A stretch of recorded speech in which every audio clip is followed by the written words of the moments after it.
Good morning all of you. जय श्री राधे कृष्णा, सलाम वालेकुम, सत श्री अकाल आप सभी दर्शकों को जो इस वीडियो को देख रहे हैं और हमारे चैनल को ज़्यादा से ज़्यादा लाइक कर रहे हैं, पसंद कर रहे हैं, शेयर कर रहे हैं और सब्सक्राइब कर रहे हैं, उन सभी को, और जो नहीं भी कर रहे और देख रहे हैं उनको भी मैं शताक्षी उपाध्याय अपने इस चैनल में हार्दिक स्वागत करती हूँ आप सभी का,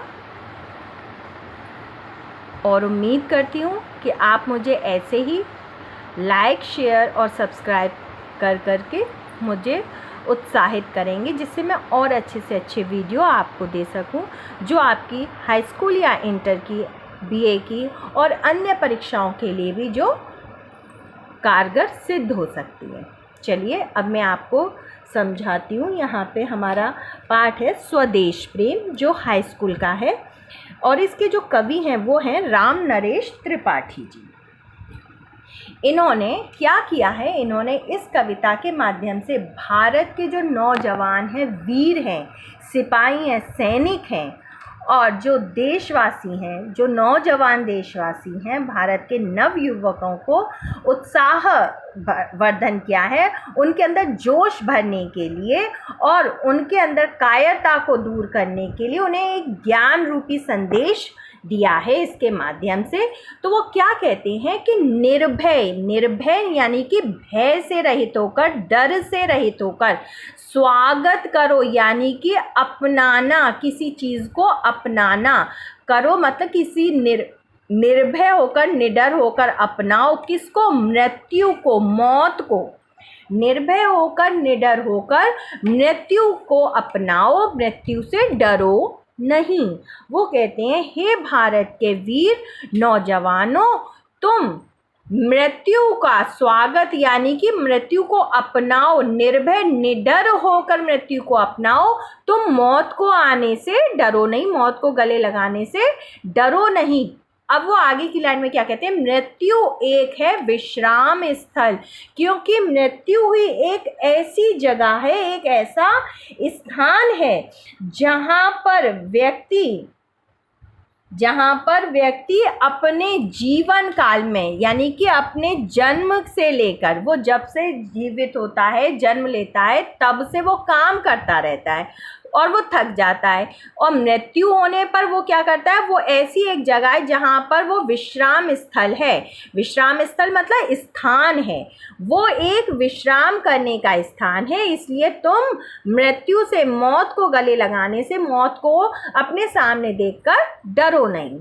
तो अब इन दो लाइनों का क्या हो जाएगा, यहाँ पे कवि कहता है कि हे भारत के नव युवकों, नौजवानों, है ना, तुम निडर होकर, भय से रहित होकर मृत्यु को अपनाने से डरो नहीं। तुम मृत्यु का, अर्थात तुम मृत्यु का स्वागत करो, क्योंकि मृत्यु ही एक ऐसा आराम करने का स्थान है जहाँ पर मनुष्य अपने जीवन भर के काम को करके विश्राम करता है, आराम करता है, सुकून से सो जाता है।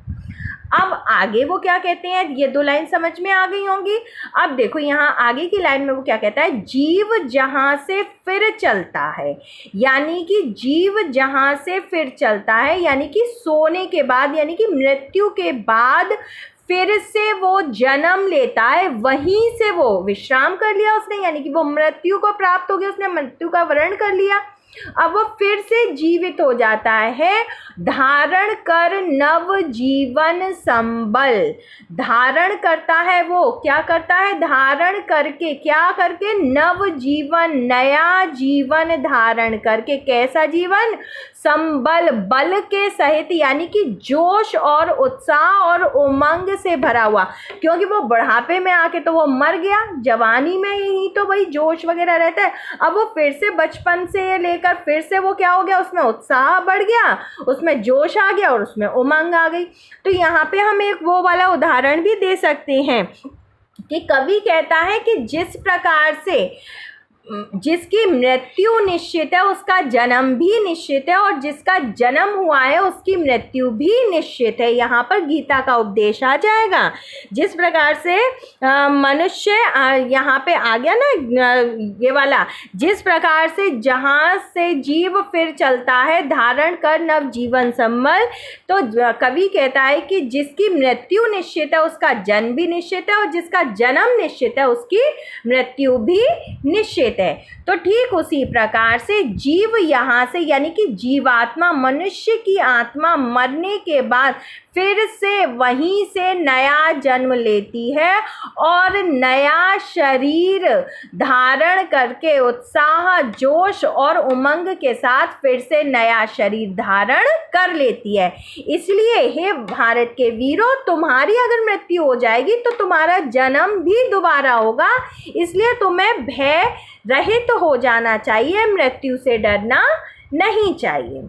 क्लियर हो गया। अब आगे की नेक्स्ट 2 लाइन में यहाँ की चारों समझ में आ गई है ना। तो यहाँ पे आप उदाहरण दे देंगे। देखो ये वाली 2 समझ में आ गई, ये वाली समझ में आ गई। अब ये वाली 2 लाइनों को देखो। मृत्यु एक सरिता है जिसमें श्रम से कातर जीव नहाकर। अब उन्होंने क्या कहा, मृत्यु एक ऐसी सरिता है। ऐसी सरिता का मतलब क्या होता है, नदी है। मृत्यु एक ऐसी नदी है जिसमें श्रम से यानी कि कातर का मतलब होता है थक कर। कातर का क्या मतलब है, यहाँ पर कातर का मतलब है थक कर, जिसमें श्रम यानी कि मेहनत करके यानी कि परिश्रम करने के बाद मनुष्य थक जाता है, और फिर जिस प्रकार जीव नहाकर थक कर नहाकर अपनी सारी थकान को दूर कर लेता है उस नदी में। मृत्यु सरिता रूपी मृत्यु की जो नदी है, सरिता का मतलब नदी, तो नदी रूपी मृत्यु में नहाकर वह श्रम यानी कि परिश्रम या मेहनत से थक कर मृत्यु रूपी नदी में नहाकर फिर से वह उत्साह युक्त हो जाता है, उत्साह से भरा हुआ हो जाता है। अब यहाँ पर हम वो वाला उदाहरण लिख देंगे गीता के उपदेश में, जो श्री कृष्ण ने कहा है कि जिस प्रकार से मनुष्य पुराने फटे हुए वस्त्रों को त्याग कर नया वस्त्र धारण कर लेता है, ठीक उसी प्रकार से जीवात्मा भी पुराने जर्जर यानी कि बुढ़ापे के शरीर को त्याग कर नया शरीर धारण कर लेती है। ठीक उसी प्रकार से पहले हम लिखेंगे, जिस प्रकार से मनुष्य पुराने फटे हुए वस्त्रों को त्याग कर नया वस्त्र धारण कर लेता है, ठीक उसी प्रकार से जीवात्मा भी पुराने यानी अथवा बुढ़ापे के शरीर को, वृद्धावस्था के कमज़ोर शरीर को त्याग कर नया वस्त्र धारण कर लेती है। अर्थात मृत्यु एक ऐसी नदी है जिसमें मनुष्य थक कर अपने कामों से थककर उसमें नहाकर फिर से दोबारा उत्साह युक्त हो जाता है, जोश से भरा हुआ हो जाता है, फिर नूतन धारण करता है, और फिर से वो क्या करता है, वही वाली बात आ गई ना, कपड़े उतार, पुराने फटे हुए कपड़ों को त्याग कर फिर वो क्या करता है, नूतन यानी कि नया शरीर, नूतन कहते हैं नवीन शरीर, तन का मतलब शरीर। अब देखो नूतन आ गया यानी कि नया, नूतन कहते हैं नए को, और इसका अगर संधि विच्छेद करेंगे इससे 2 अर्थ निकल रहे हैं। नूतन का मतलब एक तो हो गया नया और एक हो गया तन का मतलब शरीर, नया, न्यू तन यानी कि न्यू माने नया और तन मतलब शरीर। याद रखिएगा, ये तो इजी वे है आपको समझाने का। फिर से वह नूतन नया तन यानी कि शरीर धारण करता है, काया रूपी वस्त्र बहाकर। उस नदी में, मृत्यु की उस नदी में वो कौन सा वस्त्र बहाता है, अपना शरीर रूपी वस्त्र। कौन से, हम पुराने हमारा फटा हुआ कौन सा है इसमें, काया रूपी यानी कि शरीर रूपी वस्त्र को बहाकर उस मृत्यु रूपी नदी में वो शरीर रूपी वस्त्र को बहाकर फिर से नया वस्त्र अर्थात नवीन शरीर तन धारण कर लेता है। अब आप फिर से इसे देख लीजिए। हे भारत के नवयुवकों, नौजवानों, तुम मृत्यु को अपनाने से डरो नहीं, तुम मृत्यु को निडरता से निर्भय होकर मृत्यु का स्वागत करो, अर्थात उसे अपना लो, क्योंकि मृत्यु ही एक ऐसा आराम करने का स्थान है जहाँ पर मनुष्य अपने जीवन भर की थकान को दूर करने के लिए आराम से सो जाता है। जिस प्रकार से मनुष्य की मृत्यु निश्चित है और उसका जन्म भी निश्चित है, ठीक उसी प्रकार से जिसका जन्म हुआ है उसकी मृत्यु निश्चित है और जिसकी मृत्यु हुई है उसका जन्म भी निश्चित है। ठीक उसी प्रकार से जीव जहाँ वहीं से यानी कि मरने के बाद जीव फिर से नया जीवन धारण कर लेता है, उत्साह और जोश और उमंग से भरा हुआ नया जीवन धारण कर लेता है। मृत्यु के बाद विश्राम करने के बाद, मृत्यु अथवा विश्राम करने के बाद जीव वहाँ से फिर से नया जीवन धारण करके जोश और उमंग और उत्साह से भर जाता है। मृत्यु एक ऐसी सत्ता है जिसमें श्रम से कातर जीव ना कर। मृत्यु एक ऐसी नदी है जिसमें मनुष्य अपने परिश्रम से थक कर और वहाँ स्नान करके, उसमें मृत्यु रूपी नदी में स्नान करके अपने जीवन भर की थकान को दूर कर लेता है। जैसे नहाने के बाद हम नहा ले तो हमें भी जोश फुर्ती आ जाती है, नहीं तो आलस सा बना रहता है, तो वही अपने जीवन भर की थकान को दूर कर लेता है। जिस प्रकार से कवि कहता है, जिस प्रकार से मनुष्य पुराने फटे हुए वस्त्रों को त्याग कर नया वस्त्र धारण करता है, वैसे ही जीवात्मा भी पुराने बुढ़ापे के शरीर को, कमजोर शरीर को त्याग कर नया वस्त्र धारण करती है।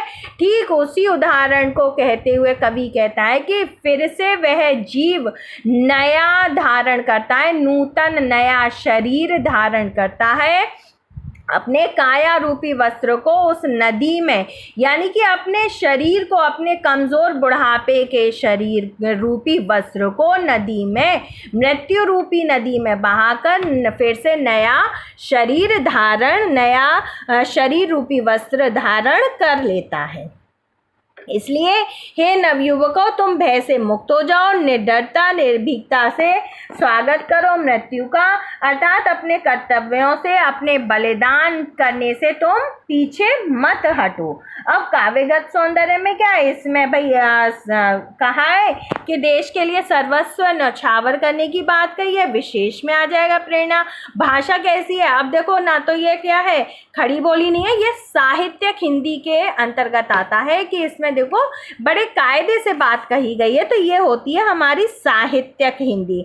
रस इसमें कौन सा है, अब देखो इसमें रस कौन सा आ जाएगा, हम में क्या है, हम किसी को ज्ञान की बात बता रहे हैं, न्यौछावर करना, बलिदान करना, तो बलिदान कोई जोश वोश से तो होगा नहीं, है ना। तो इसमें हमारा कौन सा अलंकार आ जाता है, इसमें हमारा शांत अलंकार आ जाता है, क्योंकि इसमें हम किसी को ज्ञान की बात बता रहे हैं। और मैंने आपको पहले भी कहा था कि जितने भी साधु संत हैं, है ना, भगवत गीता वगैरह, ये जितनी सारी बातें हैं ये सब शांत वातावरण में होती है, एकांत चित्त से समझ में आती हैं। तो इसमें कौन सा आ जाएगा रस, शांत रस आ जाएगा, क्योंकि हम उन्हें ज्ञानवर्धक बातें बता रहे हैं।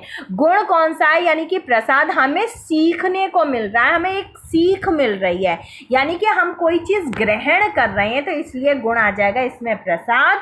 अलंकार का इसमें देखो चलता और करता, है ना, स्थल और संभल। अब यहाँ से तो अनुप्रास अलंकार हो रहा है, और काया रूपी से वस्त्र का मतलब शरीर रूपी से इसमें क्या हो गया, इसमें रूपक अलंकार हो गया। और नूतन से ही इसके कई अर्थ निकल के आ रहे हैं, सरिता के भी कई अर्थ निकल के आ रहे हैं, विश्राम स्थल के भी कई, मृत्यु के भी कई अर्थ निकल के आ रहे हैं। तो ये सारे क्या है, संबल, नव जीवन संबल, देखो इसमें भी कई अर्थ निकल के आ रहे हैं। तो इसमें कौन सा हो गया, श्लेष अलंकार। तो पहला हो गया अनुप्रास, दूसरा रूपक, और तीसरा इसमें श्लेष अलंकार हो गया।